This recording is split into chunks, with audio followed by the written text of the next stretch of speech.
Hi, my name's David and I'm a hairstylist and hair extension specialist here in Dallas, Texas. And in this video, I'm going to be showing you how to blend hair extensions in 15 minutes.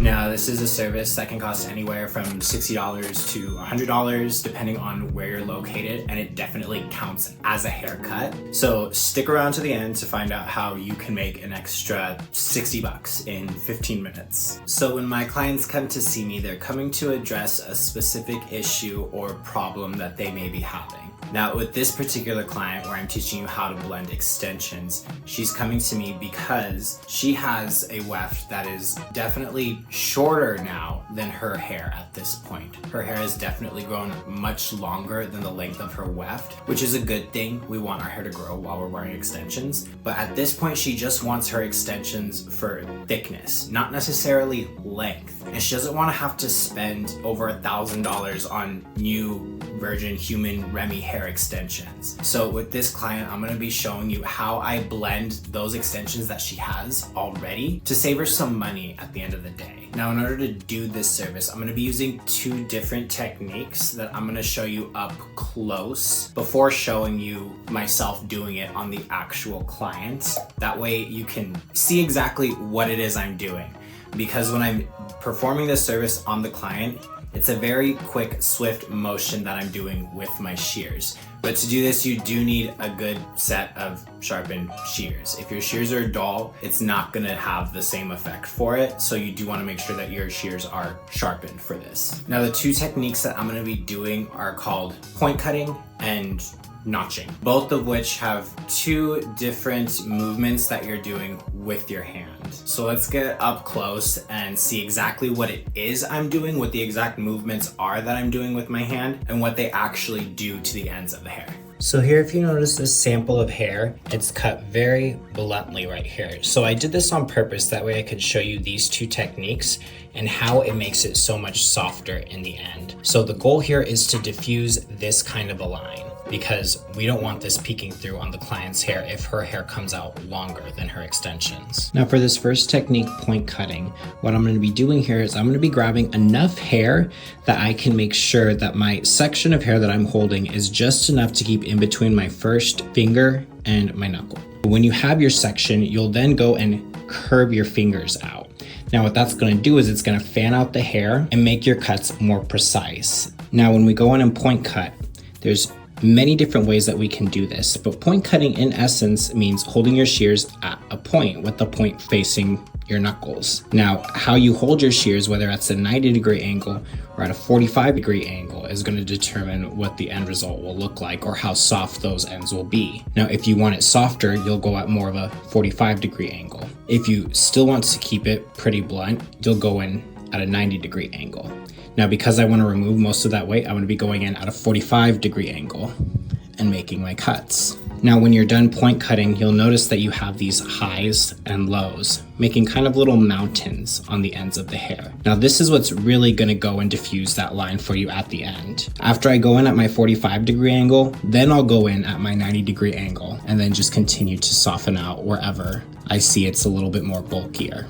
Now, the second time around, I'm going at a 90-degree angle because I'm not wanting to take as much hair out. I don't want those ends super thin. I want to still keep that length in the hair, but I'm just trying to diffuse that line. Now, real quick, if you feel like you're learning something so far from this first technique, please go ahead and like this video. It helps me out big time because I really want to make this as simple as possible for you to understand what I'm doing, so you can do it too and understand the results that it'll get for you. Okay, now for this second technique, notching, I'm gonna be doing a little bit of hand motion with my shears that you can't exactly do very slowly. So with this technique, I'm gonna be starting with my shears open, and I'm gonna be starting at my knuckles, and and I'm gonna be doing a closing motion as I'm pulling my shears out towards the ends of the hair. So again, I'll grab about a 3 to 4 inch section, leaving out about, this time a little bit more, I'd say about 4 to 5 inches of hair, and I'm going to fan it out again. Now this time, if you look closely at it, you'll see that the thickness starts about right here going up. From here forward is where we really diffuse that line with the point cutting. So I'm gonna grab my section again and leave out a little bit more hair to do this cutting technique. There we go. Now here I have about 5 inches of hair, I would say. I may be off, I'm not great with my measurements. But if you look here, this is where all the density is at the ends of the hair. Now to diffuse that line even more, this is the part that I'm gonna go in and texturize. That way it just softly blends into the ends and you can't see that these extensions are shorter than her natural hair. So I'll start with that open motion. I'll start with my shears open. I will go in and find the spot where I want to cut, and in one quick swift motion, I'll close as I pull the hair out. Well, cut the hair out.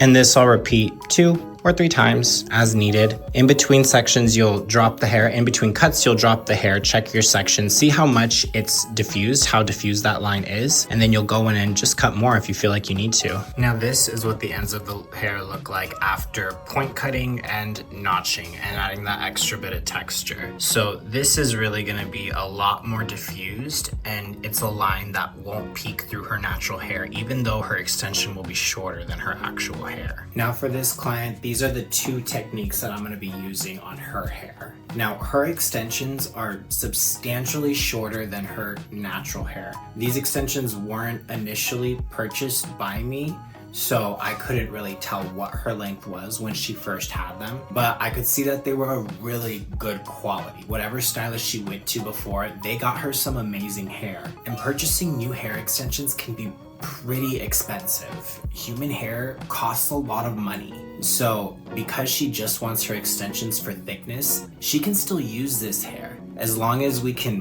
blend it into her natural hair. Now, because her extensions are substantially shorter than her hair, I'm just gonna be going deeper with these cuts when I'm doing the notching and the point cutting. So with this girl's extensions, I'm gonna first start by sectioning out a top knot on the top of her head. This is just gonna reveal that weft so I can just easily see the extensions and see what I'm going to be grabbing. And here I'll start on the right or on the left, whatever you're more comfortable with, grabbing those 3 to 4, 2 to 3, depending on your finger's length sections, pulling out that hair, and I'll be switching between point cutting and notching, alternating back and forth, dropping that section down, checking it to see if it's blended enough, and then cutting some more if I need to, blending it out a little bit more. And I'll just slowly work my way over from one side to the other until everything's completely blended. Now let's take a look at this shot that I took of her hair about halfway through the service. So once I got to the halfway point of this weft, I took a shot here to show what it looks like when it's blended right next to what it looks like when it's not blended. So on this first part of her hair where I had gotten most of my work done and most of it blended, it looks pretty great. I mean, you really can't tell that there's an extension in there that's shorter than her hair. But if we look here at where I haven't cut yet, you see that harsh line that's running through her hair? That's because her extensions are so much shorter than her hair, and those ends are so thick of her extensions that it's making a very blunt, visible line in her hair that I don't want any one of my clients walking around with. That's embarrassing. No. Now, sure, I could have suggested to this client that you need new hair, girl. Your hair's grown. I could have expressed it in a type of way where it's a good thing. Your hair's grown. It's time for new extensions. It's time for a longer length of extensions. But her hair is damn near 22 to 24 inches. So if we needed to purchase a new set of extensions for her, that's gonna cost her over $1,000 with me, and I'm cheaper than most places in Dallas. And clients don't have that kind of money to spend. So she's coming to me for a specific problem. She has good extensions. It's still a good quality hair. It can still be worn. She just needs it blended into her hair. And my haircuts, which are $80 in the salon, it's significantly cheaper than her having to spend another $1,000 on another brand new weft at a longer length. So I always try to go with the most affordable option for my clients that gets them to the goals that they want for their hair. And that's really what helps me retain my clientele at the end of the day. Now, I'll be honest, when a client purchases new extensions or when they need a fresh set of hair, I do get a pretty penny in my pocket. It's probably the one service that I get the most profit from, but I'm not quick to sell a client on it. At the end of the day, helping a client achieve the goals that they want for their hair while keeping their pocketbook in mind and how much they have to spend in mind, that's what makes me valuable to them. They know that by sitting in my chair and talking to me about what their hair goals are, I'll be able to help them achieve that at a good cost for them. I'm not there just to take their money, just to try and make as much as I can off of a single client. I'm gonna go down the path that's best suited for them. This is probably the main thing that my clients appreciate about me. It's the one thing that really helps me retain, build, grow my clientele, and have a substantial business for myself. I have my own little mini salon suite here, and I see clients individually, one-on-one, and when I work with them, my time is theirs. I don't have another person working on their hair. They have my full undivided attention, and it's really helped me to build a profitable business for myself independently where I don't have to report to anybody except to my clients. So if this information was useful to you and it made sense to you and you want to learn how you yourself can have your own independent business, doing hair independently for yourself, making really good money, feel free to check out my next video on my page, or I'm going to talk about just the 4 things that you need to get yourself up and going in a mini salon, because it's a lot quicker and easier than you think. Bye.